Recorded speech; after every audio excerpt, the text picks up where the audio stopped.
You're listening to Zoned Out, a special presentation from Night of the Living podcast, where we discuss the classic television series, The Twilight Zone.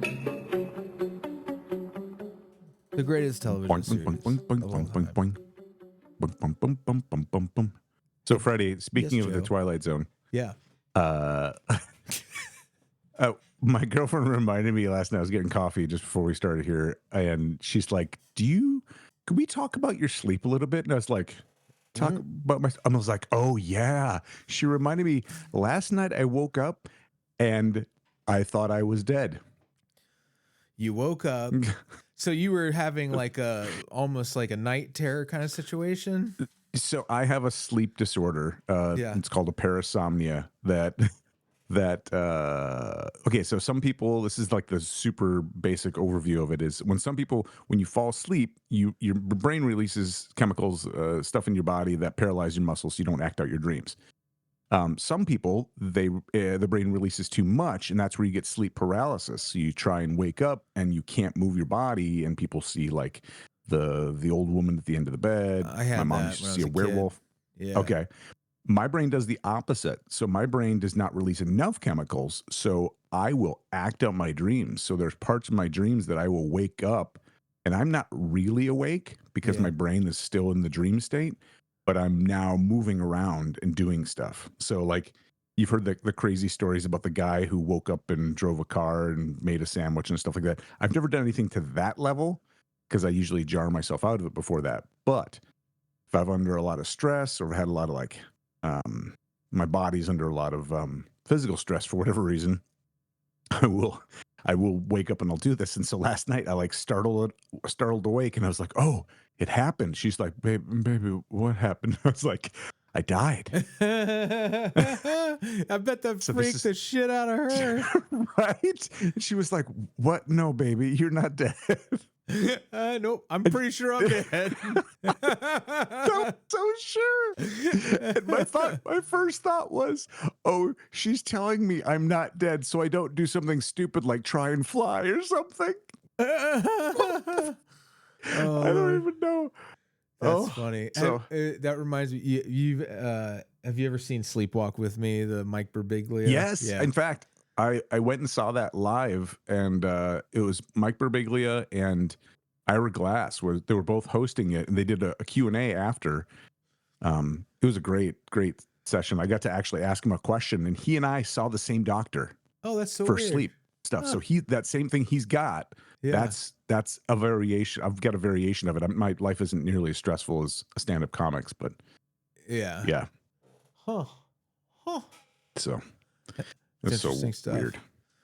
Yeah, my ex-wife asked him a question. It was right around the time when they were voting in Minnesota for gay marriage and legalization, and the thing was you were supposed to vote no because it was something that was going to ban that or make it a constitutional thing.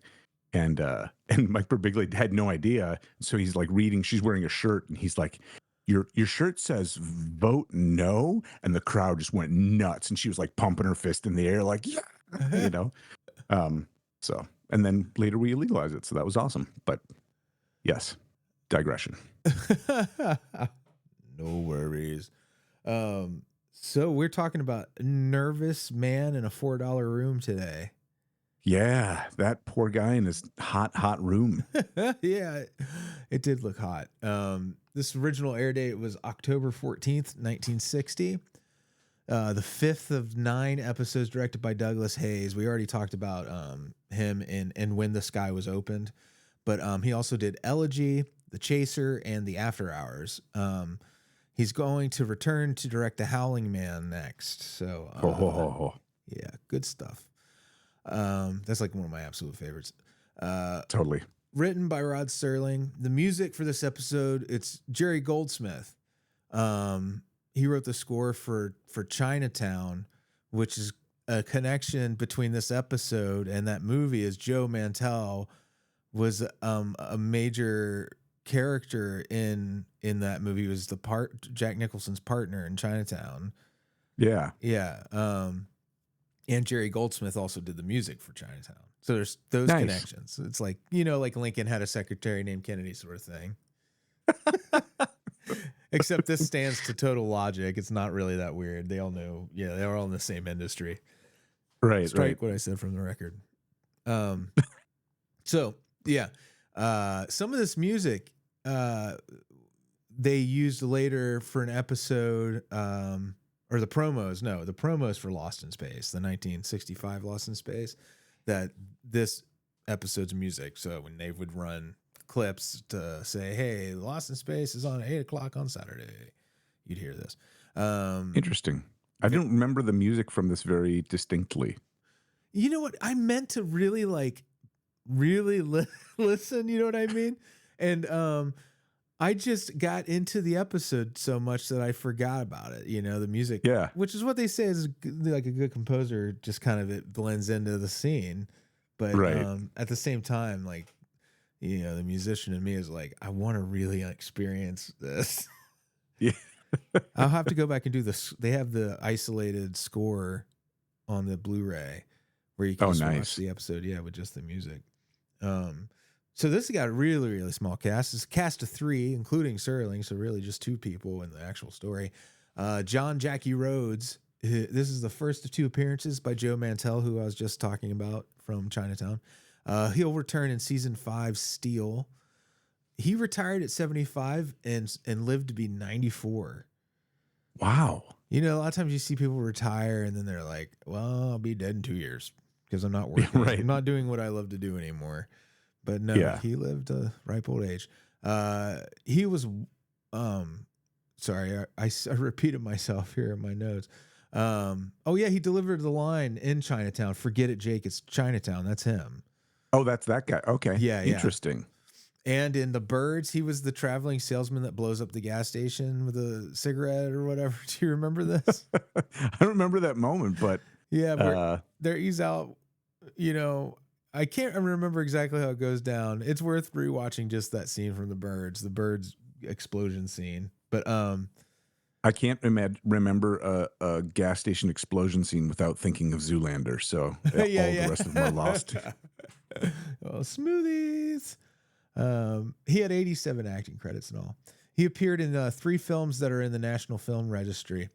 That's Marty, The Birds, and Chinatown.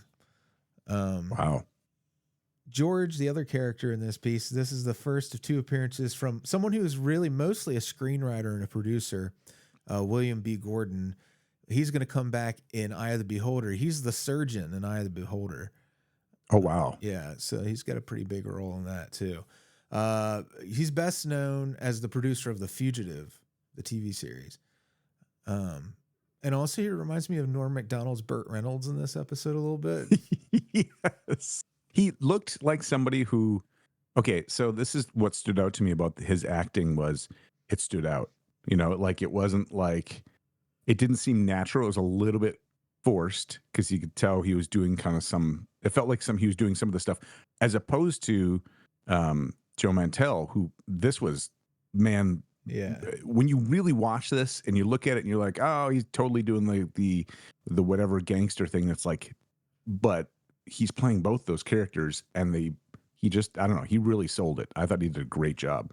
Yeah, you know something on IMDb I read too about, he even can probably take credit for, they're talking about Taxi Driver and Dirty Harry, like, you talking to me in the mirror. You talking to me? Yeah. You talking to me? So he kind of beat them. Somebody was clever and was like, oh, he beat those to the punch.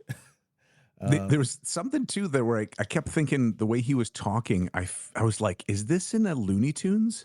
Like a Bugs Bunny, was like a secondary character. Like what are we gonna do, George? What are we gonna do? We're gonna do this, and he's like, yeah, shut up. And I kept thinking, this has got to be like a chicken hawk or something. I don't know. Oh my God. So this is one of 4 Twilight Zone episodes that have just 2 people in the story.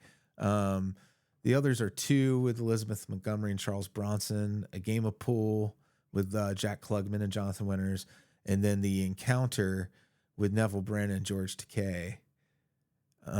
So this is as tight as it gets. They got to carry it. Just these actors. Wow. The the kind of twist in the end of the story, I really appreciate it. They kind of zig where everybody else zags in this kind of story regarding good Yeah. and evil, I think. Yeah. So I really like that it kind of is a feel good story in the end. And I think my favorite moment from the episode is the top down shot that Serling Yes. enters over.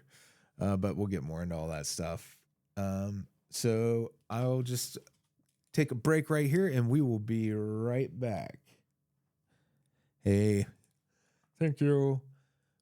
Let's get into the meat of that story, Joe.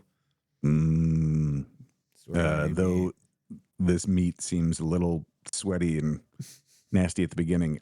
So we start off and we've got Jackie Rhodes biting his nails, which was just kind of off-putting. He does a really great job of being so skittish and so nervous. Yeah, almost and you like don't know Renfield why. or something.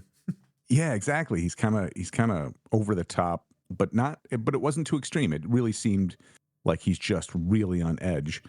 And I just like to note the little technical things. There's this moment right at the beginning where it zooms in on him biting his nails. So like clearly somebody was like, it's not enough for him just to be biting his nails in a regular shot. I really want to see those nails in his mouth. And so you can see that old timiness where they didn't zoom like you normally see him in the camera now. They just took the screen or the amount of film, whatever it was, and zoomed into that part of it. So it gets a little bit grainy. And anyway, Yeah, I just love those. I do too. Those moments. The things that you're like, oh, that's what post looked like back then. Yeah, exactly. So we got Jackie's very, very skittish and just biting his nails. And then the phone rings and he starts talking on the phone.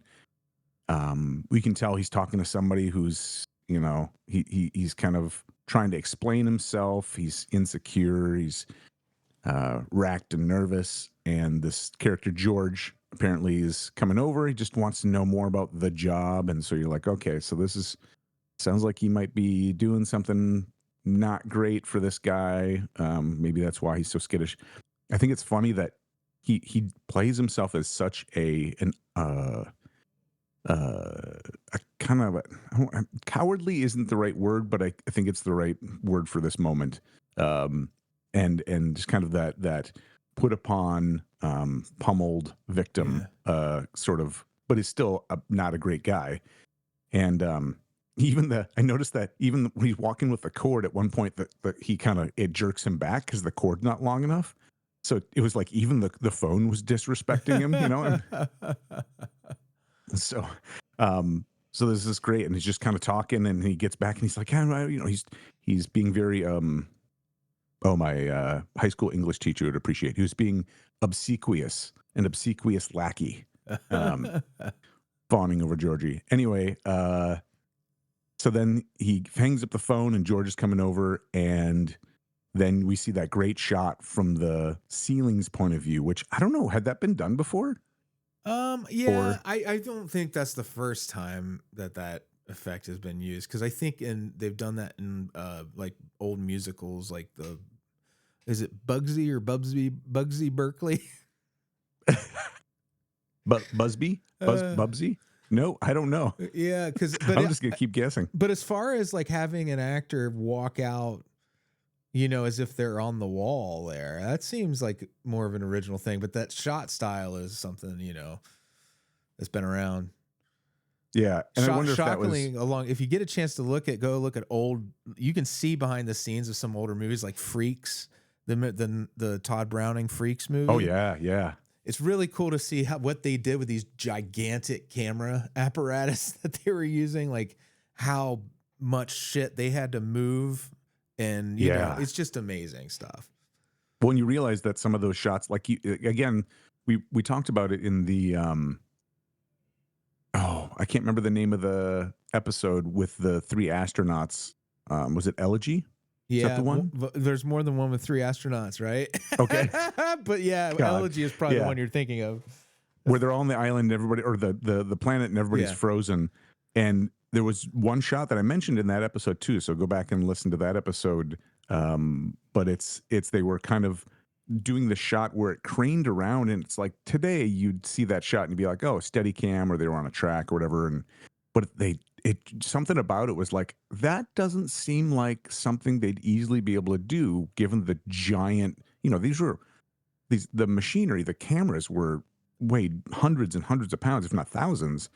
And so to do something like that is kind of cool. It's got to be in a giant crane or something. But yeah, they're making movies. so we got this, the ceiling shot, and they're looking down, and you hear the narration, and all of a sudden Rod Serling steps onto the screen. He steps out in front, and you're like, whoa, wait a minute. He's, floating above this. And they start doing this. I noticed this in a couple of other episodes of this season, is they start playing with that. And it's happened a little bit at the end of last season with him appearing in the episode as a character, which if you haven't listened to the last episode of last season, he kind of his own. You're right. He appears as a character in there, which was kind of fun. They broke the fourth wall there. And here he steps out into the camera. He's what we expect to see vertical, and you're looking down from above the scene from below. Anyway, just very cool shot. Wouldn't it have been funny if it was like a rotating room, like in Electric Boogaloo? Yeah. Rod Serling's having to walk along a wall and smoke a cigarette. Or he's kind of like trying to climb over, like poke his head in from the side. And hold on a second. I'm climbing up here. You could do something really kitschy. So we get the voiceover, which is, this is Mr. Jackie Rhodes, age 34, and where some men leave a mark of their lives as a record of their fragmentary existence on Earth, this man leaves a blot, a dirty, discolored blemish to document a cheap and undistinguished sojourn amongst his betters. What you're about to watch in this room is a strange mortal combat between a man and himself. For in just a moment, Mr. Jackie Rhodes, whose life has been given over to fighting adversaries, will find his most formidable opponent in a cheap hotel room that is, in reality, the outskirts of the Twilight Zone. Finish him. I think next week makes a reference to Mortal Kombat 2, which I don't know what they were in the midst of. He must have just been like, when he was writing this stuff, it must have just been, he's like, ooh, Mortal Kombat, that's really good. Yeah, I've had Mortal Kombat on the brain. I think I gotta include that in. Maybe I'll use. Did I use that before? No, I probably didn't. Yeah. Anyway, so we got what ends up being our insecure little thug gangster Jackie Rhodes. He's not really a gangster. In a cheap hotel room, which it comes out that basically it's a $4 room, which is unheard of today, but even then was probably like, he's proud of it. Trash. He's like, $4, man. Yeah, he's like talking like a suburban dad, like $4. You can't beat $4, dude. I did stay at a Holiday Inn Express last night. It was only $4. No air conditioning, so he's like, it's hot outside. It's also hot inside. And George, when he shows up, he starts making fun of him. Like, he's like, you can't beat $4. And he's like, yeah, but you can either roast to death or get eaten by small creatures or something like that. And it's this weird interaction with them. And George is, he's taller than Jackie. He's got this kind of cool, relaxed, attitude. He's got a cigarette hanging out of his mouth. And he's acting real, smooth, but also kind of friendly. But it's totally false friendly. That kind of like, hey, I got a smile on my face. Jackie's like, how you doing? He's like, I'm in the pink. He's like got that whole, hey, I'm good. Which I knew the phrase in the pink, but I looked it up. And that's like there's a whole lot of language in here where they use, in the pink, they use a gleep, which I'd never heard before. Gleep? I didn't even catch that. Yeah. They call the old guy a gleep, which we'll get to that in a second. So George basically tells Jackie, he's like, and so Jackie's been dying to find out, what am I doing tonight? What's my job? And he's like, tonight you're moving up in the world. He didn't talk quite like that, but that's just the voice I want to do. He's like, you're gonna do something you've never done before. And he's pulls out a gun. It's like Jackie was like freaked out, right? And he tosses the gun on the bed, and he's like, you're gonna eat a chocolate gun. Yeah, this thing's made of licorice. You don't even like licorice, do you, Jackie? He talks about this guy they've been given the shakedown, and trying to extort for money. He's not paying off his jukebox. He's not paying protection money. So they're going to have Jackie shoot this barkeep. And then that'll be an example to all the other people that, hey, if you don't pay your stuff, you got to stay in line or we're going to kill you. And Jackie's like, I can't do that, George. You know I can't do that. I mean, I'm good for mugging somebody, but I got to do it from behind. It's like he's like, I'm a coward. He's trying to tell him in the in that weird power dynamic of like, hey, I can't do this. I'm a weakling. I can't do that. He does a lot of that kind of stuttering, trying to get it out. And George, who has been smiling up to this point, really cool feature. At one point, he's trying to explain why he can't do it. And George has got that creepy kind of forced smile on his face. And as soon as Jackie turns around, you see the smile disappear off his face. And it becomes like a grimace and like an anger. He's like sternly staring at Jackie. And as soon as Jackie turns around again, he starts smiling. Yeah. It's just like, ooh, that was a cool kind of little feature. I like that. They also bring up the term. So George calls him the old man who they're supposed to shoot a gleep, just a kind of dismissive term, which I couldn't find any reference to that. Yeah. Oh, in the pink. What does in the pink mean? In the pink is just in good spirits, usually reference to financially. Not in the stink. Then it's not quite a shocker reference, but it's I think in the pink being like you're healthy, you got like a little flushness in your cheeks. Yeah. I think that's what the idea is. Sense. But actually, gleep is the opposite of pink. Yeah, he's in the gleep. Ooh, the gleep. And in the pink, actually, when I looked at the reference, apparently might go back as far back as Romeo and Juliet. And I think talking about the flushness, which maybe in the pink means something different because it's Romeo and Juliet, but that's Shakespeare for you. He also references a torpedo. Why don't you have a torpedo do this job? And I was like, torpedo? I mean, I can make a guess, and torpedo apparently was a very common used phrase for a hired gun or a hitman. So, there you go. I took, there was this class that Turner Classic Movies maybe did online where it was a free course you could take on film noir. And a big part of it, awesome. It was a cool class. Yeah. And part of it was this huge lexicon of terms, that were film noir specific. They coined these terms in film noir, but then they kept using them, Oh, wow. I love seeing the references or where a lot of that stuff comes from. And you're like, it's this movie, or that show or whatever. Yeah. Yeah. Amazing. The one I use all the time that nobody, I think, ever recognizes is if I'm ever going to do something where I'm going to spray like a hose or something like that, I'm like, look out, Johnny, I'm going to spit, which is a reference to, I think it's Little Caesar, and it's the one where he gets a Tommy gun for the first time, and he shoots a Thompson submachine gun, and he shoots, a bunch of people. But it's just something about that phrase just sticks in my head, so I quote it all the time. I'm sure everybody's like, whatever, Joe, just keep talking your movies. So we got torpedoes, we got all that, and George lets the smile fall, and he starts intimidating and threatening Jackie. He's like, look, either you do this or I'm going to come back here and I'm going to kill you. So, take care of it. And so he leaves, and Jackie's still protesting, and he starts doing the self-talk, which excuse me, is a great it's one of those opportunities for an actor to really show their range of how they're doing the self-talk without giving too much like exposition. He's really kind of acting it out, right? He's talking to himself, and he's like, you can't do this. And then he's like, oh, maybe I can. Maybe you misjudge me, George.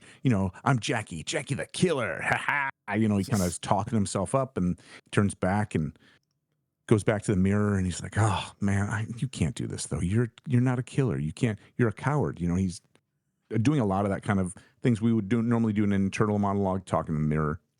Turns around, and he's like, boy, I wish I could trade you in, which is kind of an interesting foreshadowing.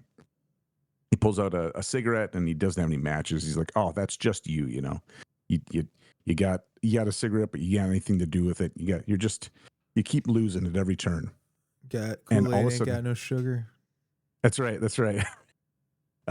And he's standing there for a second, and you see a puff of smoke appear from behind him, and he turns around, and he's like, falls against the wall, and there he is smoking a cigarette in the mirror, and he's like, "What?" So he starts having a conversation with this reflection of himself in the mirror, and as he does, this reflection of him is very strong, kind of self-assured, pretty confident, but he's getting into himself and talking to him. Now, the visual effect of this is pretty cool. It looks like it probably was just recorded another time and then played in the mirror Yeah, or something it's a like that. rear projection is what they used for that. Okay, And I that's was curious. it's why it's so good too. Is this is Douglas Hayes directing this? Is probably one of the most technologically complicated like episodes they did because of the amount of shot setups and considerations for effects involving when the mirror is spinning at the end and everything else. Yeah, But it's what makes the performance so good is he's not doing the I'm doing my half as Jackie, filming that and cutting it back and forth with my top takes as John in the mirror. yeah, The because he's playing against a recorded version of himself, he's got his beats down, his timing is great, but you don't see any of the gears turning. Where with yeah, a lot of actors, that's a really hard thing because you're like, it's time down to this moment. Your line needs to end, and John in the mirror's line has to start, and right. it really always impresses me. Like it made me think again about that movie Sinners, the newer film, which is great, but Michael B. Jordan doing the same thing. It made me wonder how he had to be performing off probably like another actor, and then they probably put Sure. his face, replaced his face, and redid the dialogue on the other half or something. But this is Yeah. other than that, like this is 1960 versus 2025, and it's really this is as good as far as being Right. convincing. Well, and it's kind of stunning when you think about like it always makes me think of the Star Wars, the Episode 1, where a lot of the actors just said, "Look, you know, people who complain about our acting in this, he's like, we did the best we could. We were on a soundstage with nothing but green screens around us, and we were Yeah, talking to a tennis ball. That was it. Like yeah, there was nothing. So I'm not gonna be able to react to something that's not there. And really, that's if anybody studies acting, like one of the main tenets of it is you are not acting, you are reacting. You're always reacting to the yeah, thing that came before you. So the only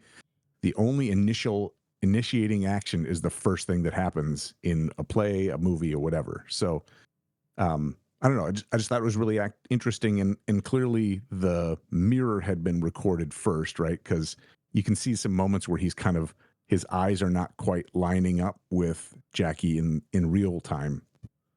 But even with that, the timing and the angles and stuff is really, I mean, it's really impressive. And I can't imagine, given what we've seen with other stuff with Twilight Zone, that they spent a lot of time doing retakes and stuff. Because, I mean, we've seen stuff where they included a little error there or here. I gotta imagine this was maybe, we're trying to get it in one shot and let's just do the best, and it really came off well. yeah. Pretty So magical. that rear projection really makes the mirror version of Jackie look almost ghostly, which is kind of a cool effect. Almost looks like a hologram that's kind of got this halo around it, which is cool. And so they start having this conversation. So back to the plot, he starts debating with himself, and I wrote down kind of a long exchange that the two of them have, and it's kind of emblematic of this moment for Jackie where he's trying to talk to himself. He's in an impossible situation, right? He's not a killer. He does not want to kill somebody. He's not that kind of guy, but he's in a situation where he's going to be killed if he doesn't. And so he's debating with himself. And you could call the mirror his actual debating with himself or however you want to do it. But I thought they did it well. And they have this great exchange. And so Jackie says, Well, now I get it. I'm talking to myself. And the mirror says, that's just who you're talking to. Part of yourself. The part you never let come out. And then Jackie says, now listen, buddy, you got no invitation to come out now, so you can go right back where you came from. Who needs you? He says, you do. You've always needed me. And then Jackie says, wait a minute. Now I get it. Yeah, now I get it. You're a chicken, too. You're scared that I'll be caught. You'll be caught. Oh, wait, I'll be caught or you'll be caught. Same as me. You're scared that this is the last job, so you make a big noise like a conscience, so the big man don't say you've been goofing off all my life. And he comes back and says, what's that? I can't stop laughing because the way you're playing as both characters in this high energy scene, it reminds me of the John Leguizamo one man show bits that they do on like Family Guy, American Dad, or whatever, where he's like, "Now I'm my neighbor John." Look at it. And, you know, it's just you had the same energy for a minute there, and it was killing me. Sorry about that. I couldn't stop giggling. It's great. I'm the modern John Leguizamo. Here we go. So and the mirror says, it means more to me. Okay, I'm gonna do mirror Jackie as a little lower voice, and then I'll do the higher Jackie as a little higher voiced, and that will really make me John Leguizamo. Okay, means more to me than that, or means more than that to me, Jackie. You think you can keep quiet now while you go out and get us both killed? And Jackie says, killed? That's right. You said so yourself. You never got away with nothing.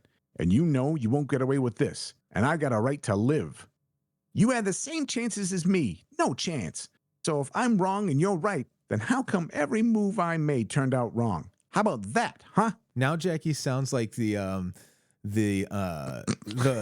dummy from the Tales from the Crypt episode that had Don Rickles in it, and his hand was really the dummy. You remember that? Yes, I do. Oh my God. I love your references because they're so on point. Exactly, specifically this thing. It is exactly like, that voice. You should put that in your back pocket. Remember always that's the voice. Going on my resume. Okay. Wait, how about that, huh? Because every time I tried to talk to you, you listened to somebody else. That was your mistake. Okay, wise guy, you know so much, then how come you don't know the big thing? The big thing? Don't you ever look in the mirror? I was a runt. I was a skinny little runt. You want to join a street gang, you got to go along with them. You back down, they give you business. They call you chicken and you yell, you ain't got it. Give you business. Yeah, you went along with them. You made me go along too.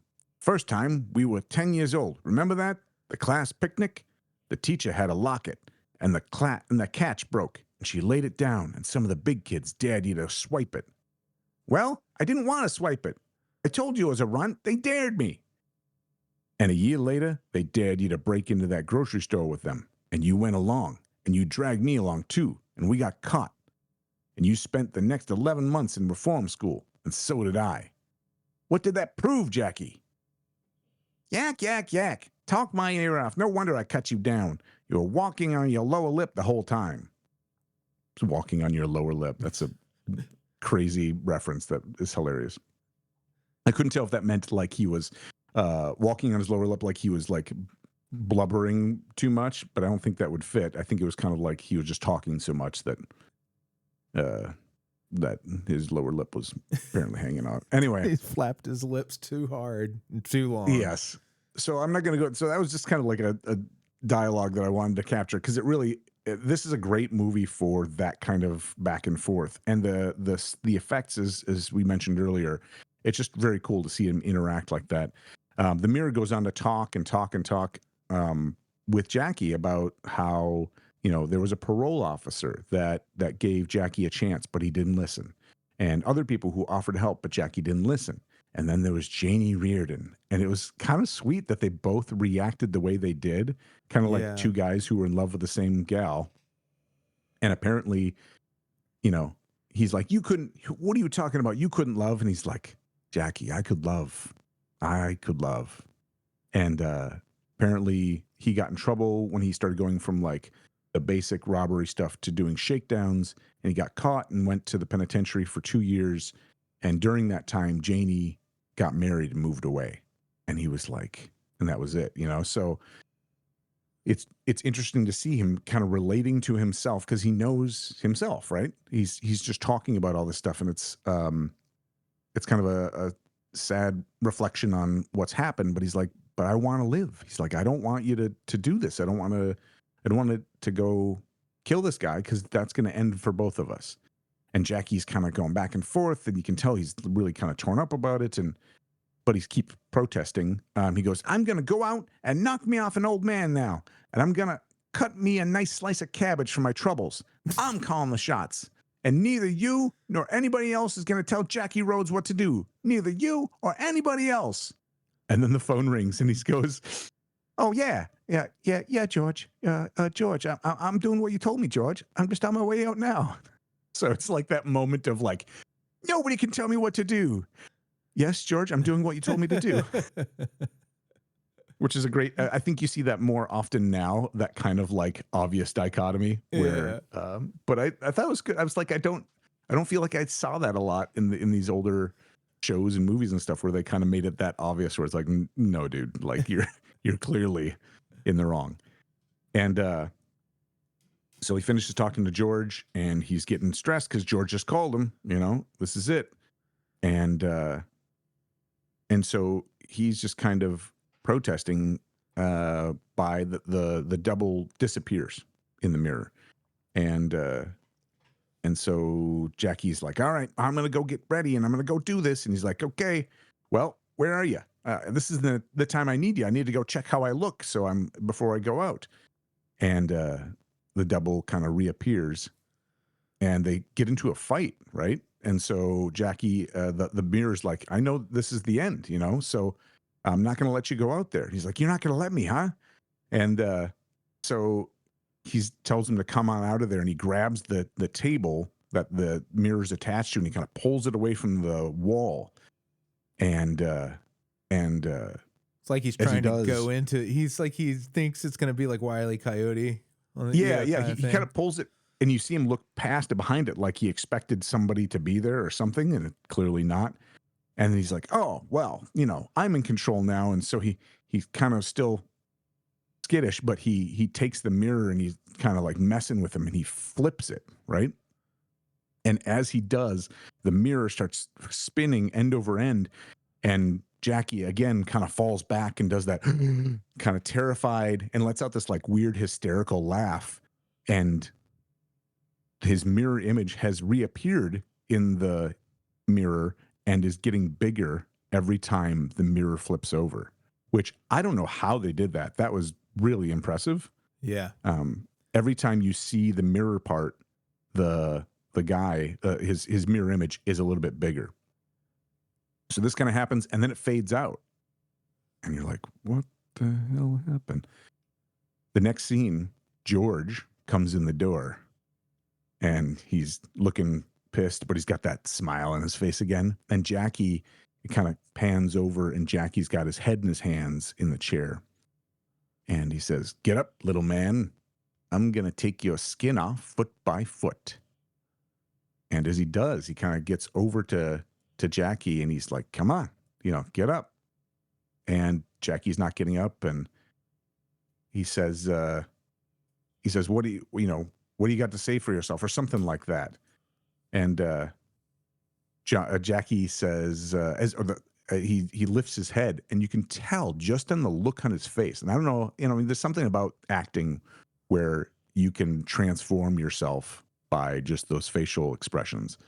But he's calm, he's collected, and he said, so George said, so what do you got to say for yourself? And Jackie calmly looks up at him and goes, 2 words. I resign. He's now just Stefan Urkel. Yeah. and he's like, I'm resigning, and you can take your gun and your ammo and take this while you're at it. And he stomps on his foot. George doubles over and then smacks him and knocks George down. And George is like, what? Like, clearly the whole, like, take on a bully and he's not going to expect it sort of thing. And he's like, get out. He stands up, pulls the gun out, opens the door, and he's like, get out and take your gun. And he flips it open and empties the ammo. And George, like, is so stunned that he just runs away.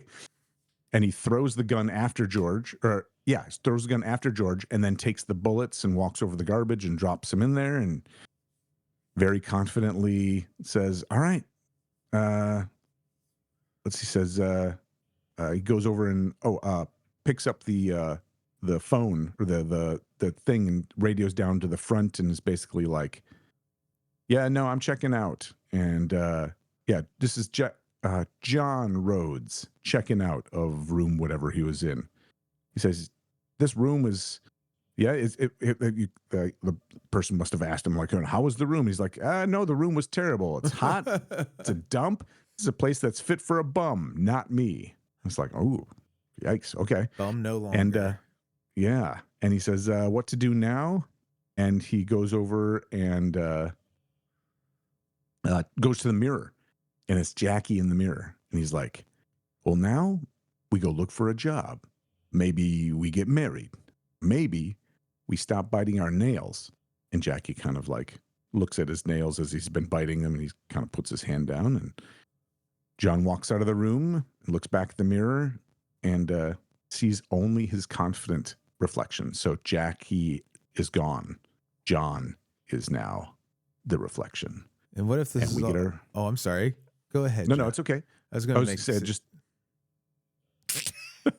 Jinx. You go ahead. Oh, I was going to say something stupid. It was I was just thinking of this episode, if it's like a prequel to A Stop at Willoughby, like he does all those things and he gets married and he gets the job at the big agency.